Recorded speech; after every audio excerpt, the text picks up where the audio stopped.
Série Mediunidade na Bíblia. Com Orlando Noronha Carneiro. Produção do Centro Espírita João Batista de Venceslau Braz. Olá, amigos.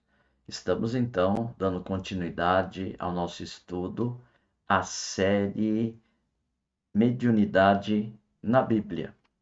Hoje, então, nós iremos falar sobre o capítulo 4. Moisés apoia o intercâmbio com o mundo espiritual. Assistam lá o capítulo 3, que é muito importante quando tratamos da questão de Moisés. Quanto à proibição da comunicação, lá está tudo muito bem esclarecido. Muito bem, vamos dando sequência ao nosso estudo e vamos hoje pegar uma referência em Números, capítulo 11, versículo 26 e 29, Moisés referenda a mediunidade. Então preste atenção.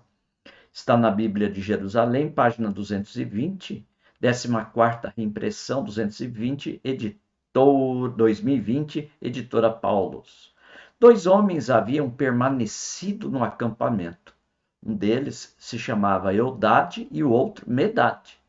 O Espírito repousa sobre eles. Veja, o Espírito repousa sobre eles. Ainda que não tivessem vindo à tenda, estavam entre os inscritos. Puseram-se a profetizar, ou seja, ser porta-voz do Espírito que repousou, não é? No acampamento. Um jovem correu e foi anunciar a Moisés. Eis que Eldade e Medade, disse ele, estão profetizando no acampamento. Josué, filho de Num, que desde a sua juventude servia a Moisés, tomou a palavra e disse: Moisés, meu senhor, proíbe-os. Em Deuteronômio, capítulo 18, Moisés não havia proibido a consulta e a comunicação com os mortos?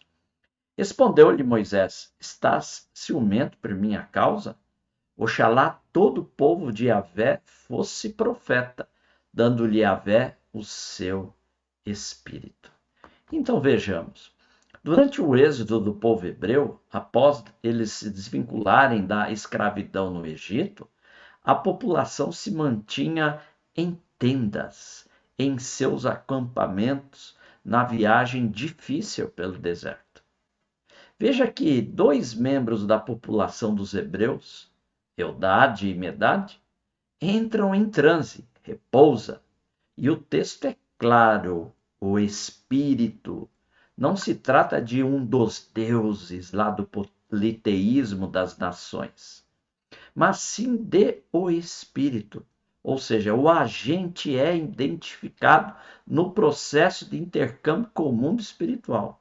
Está ocorrendo no acampamento dos hebreus. Os dois, Eldade e Medade, começam a profetizar, ou seja, ser porta-voz, né?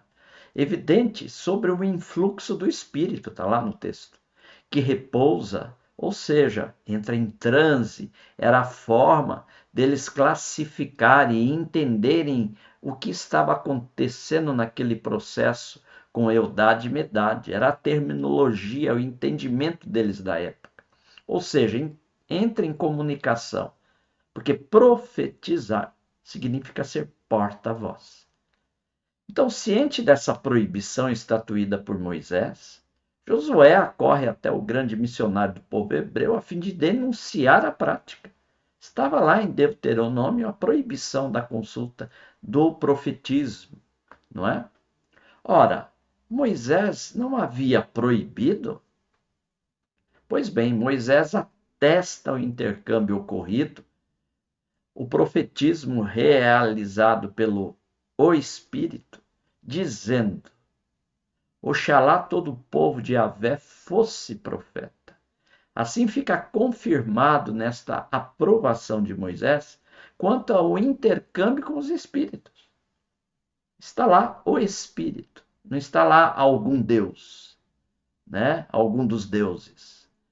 Que o motivo da proibição, então fica confirmado no nosso estudo anterior, que o motivo da proibição, aliás, ninguém proíbe o que não existe, era para coibir o uso abusivo e errôneo do intercâmbio para fins ilícitos. Ocorrendo o intercâmbio de forma edificante e nobre, como preconiza também a doutrina espírita, oxalá todo o povo de Yahvé fosse profeta. Por isso que Moisés conclui, dando-lhe Yahvé o seu espírito, ou seja, se for uma comunicação nobre e elevada, aí está o simbolismo de Yahvé, ela pode ocorrer e não será proibida. Assim, conclusão do tema, os profetas nada mais eram do que médiuns. Profetizar nada mais era do que efetuar a prática mediúnica, como o Espiritismo modernamente esclarece. Médium e mediunidade são neologismos criados por Allan Kardec. São os termos modernos que designam como o mesmo sentido da antiguidade, os vocábulos profeta e profetizar. Portanto, médium é o profeta, mediunidade é profetizar. Repousar era a forma que eles entendiam para compreender o transe mediúnico. E o espírito que está no texto é a entidade que foi identificada por Josué, entidade espiritual que está no mundo espiritual. Yahvé é o simbolismo dos nobres espíritos, que Moisés atesta, confirma que pode ocorrer e não é proibido. Portanto, queridos, a série Mediunidade na Bíblia terá o capítulo 5. A sequência, Moisés e Elias aparecem a Jesus e os 3 discípulos no Monte Tabor. Ou é, meus amigos? Moisés não havia proibido, em Deuteronômio, capítulo 18? Ele estaria derrogando a própria lei, a lei que ele criou? Vamos estudar no capítulo 5, no próximo encontro. Até breve.